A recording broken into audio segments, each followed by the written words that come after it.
Hello, everybody. Who are you's back, and it's the man with the revelations, all on his own. Hillsy, how are you, Hillsy? Hello, Cav. Hello, everybody. I'm great, thanks, mate. Yeah, really good. Yeah, been working hard. I've got a little part-time job delivering food to the vulnerable people, and I love it. So I've been doing lots of that.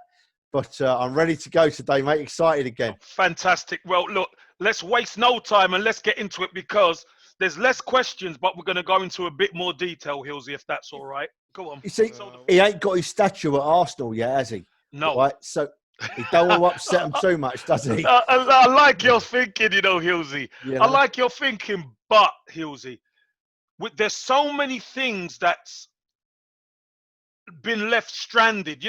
There's quite a few players who left the football club who the fans point at, don't they, and they have a go at. Yeah. And there seems to be a certain familiarity with the way they've left. It's either over money or whatever, and the club seems to get away scot-free.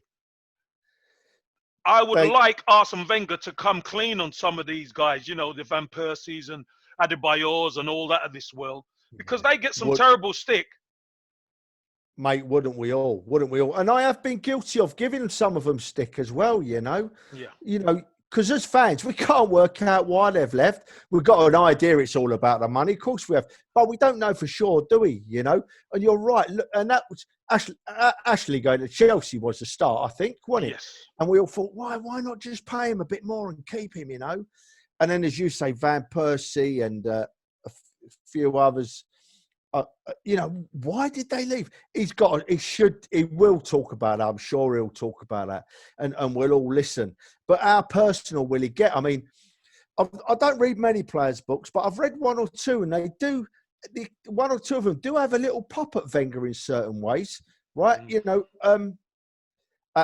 Tony Adams, my favourite player, greatest player that ever played for Arsenal in my book, right? Yeah. So this isn't personal against him, but Tony had two things to say about Arsene after Tony's playing days finished, and he wanted to go into coaching. So does Arsene latch on to some of that and have a little pop back in his book?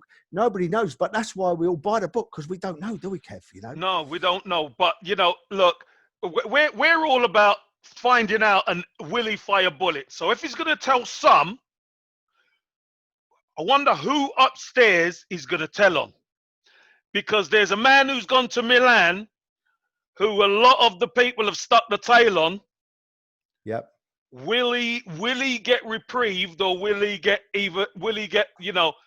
nailed to the cross sort of thing? What do you reckon, Hillsy?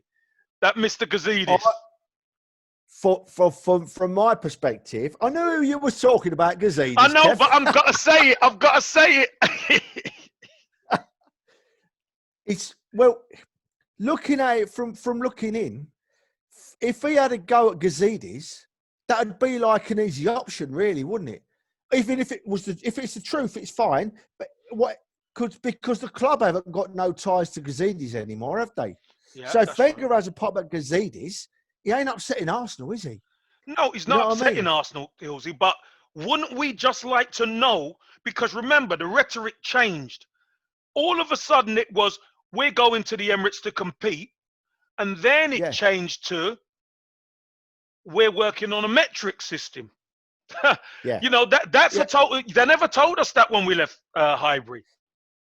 No, and some proper men of Arsenal that I trusted and liked and still like told us that story. Ken Fryer. I saw an interview with Ken Fryer the other day.